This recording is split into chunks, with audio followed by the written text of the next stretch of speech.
Je sentais que je mourais. D'un seul coup, au loin, j'ai aperçu une lumière blanche. Jim Anderson était sur le point de mourir d'une crise cardiaque. 1 an avant, il en avait senti les symptômes, mais son docteur pensait que c'était à cause du stress. Jim travaillait 12 heures par jour comme superviseur à une usine de traitement des eaux usées. Cette fois-ci, Jim savait que c'était plus sérieux que du stress. Je me reposais dans ma chambre quand, d'un seul coup, j'ai senti une terrible douleur à la poitrine et la douleur affectait mon bras et montait du côté de mon cou. J'avais du mal à respirer. J'ai appelé ma fille et je lui ai dit « Tu devras m'emmener à l'hôpital. Je ne pense pas que je vais survivre. » On inséra un cathéter à ballonnet dans son artère. On le stabilisa et le plaça sur une liste d'attente pour un nouveau cœur. Mais 2 jours plus tard, son cœur s'arrêta. Je pouvais voir tout le monde se précipiter dans ma chambre, mais je ne pouvais pas entendre les alarmes sonner. C'est comme si j'étais sous l'eau. Je ne pouvais plus rien entendre. C'est à ce moment que j'ai commencé à prier. Je savais que j'étais en train de mourir. Ma prière était sincère, je n'avais pas peur. Pendant que je priais, tout est devenu de plus en plus sombre, jusqu'au noir complet. D'un seul coup, au loin, j'ai aperçu une lumière blanche. C'était si beau. Ce n'était pas aveuglant, mais pur et parfait. En me dirigeant vers cette lumière, je pouvais voir le bord extérieur de cette lumière tourner en spirale, et je ne comprenais pas ce qui se passait. Mais en me rapprochant, je pouvais voir des mots de prière tourbillonner. Les mots disparaissaient dans la lumière, et je les ai suivis vers la lumière. Ensuite, je me suis senti enveloppé d'amour, en sécurité. C'était merveilleux.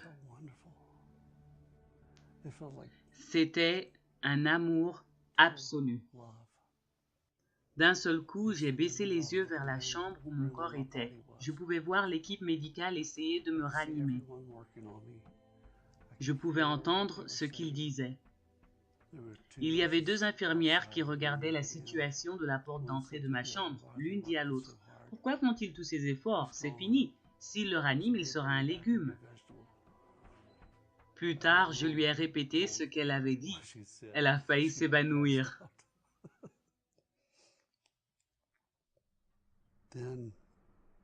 Ensuite, je me suis demandé « Où est Debbie ?» Et d'un seul coup, je me suis retrouvé où elle était. J'avais juste fini une prière disant « Il t'appartient, Seigneur », parce que je savais que sa seule chance de survie était si Dieu le lui permettait. Quand elle a prié, ça m'a propulsé face à face avec elle. Et quand j'ai vu son visage, j'ai vu toute notre vie ensemble. Le jour où on s'est rencontrés, notre mariage, la naissance de nos enfants, toutes les émotions qu'on a partagées, je ne pouvais pas la laisser. Je ne pouvais pas la laisser. J'ai crié au Seigneur, lui disant « Seigneur, je t'aime tellement, mais s'il te plaît, laisse-moi rester. » J'ai dit « Ma femme a besoin de moi, mes enfants ont tellement besoin de moi, laisse-moi rester, je t'en prie. » Les docteurs et les infirmières continuèrent leurs efforts pour sauver Jim. Ils lui donnèrent tellement de chocs électriques que la peau de sa poitrine brûla. Soudainement, les docteurs eurent un battement de cœur. Quand je suis revenu, la douleur était si intense. J'ai reçu tellement de chocs électriques. C'était comme refaire surface après avoir été sous l'eau. Mon audition était de retour. Je pouvais les entendre dire « C'est incroyable, il est de retour !» Ils m'ont demandé « Vous m'entendez ?»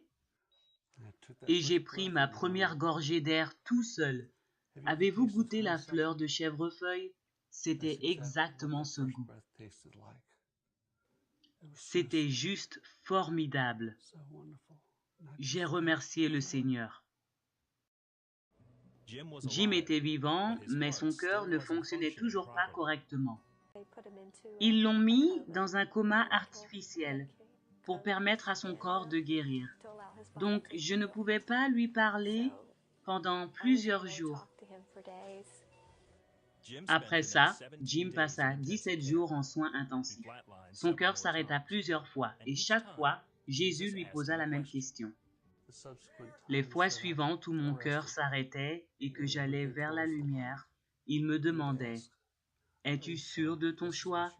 Et chaque fois, je lui répondais que je voulais revenir.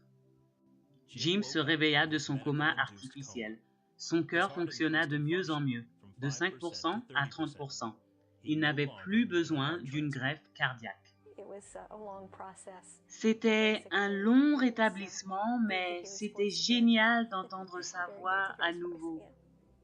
Le docteur implanta un stimulateur cardiaque dans sa poitrine. 2 jours après, Jim a pu rentrer chez lui à temps pour la remise des diplômes de sa fille.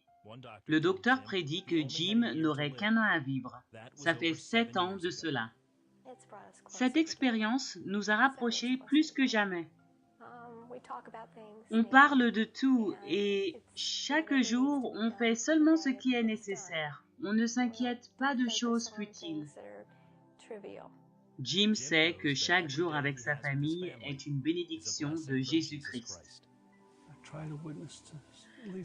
J'essaie de témoigner à au moins une personne par jour. Je leur dis que ce n'est pas à propos de ma vie, mais de la leur, et que Jésus est là pour eux, et qu'il les aime.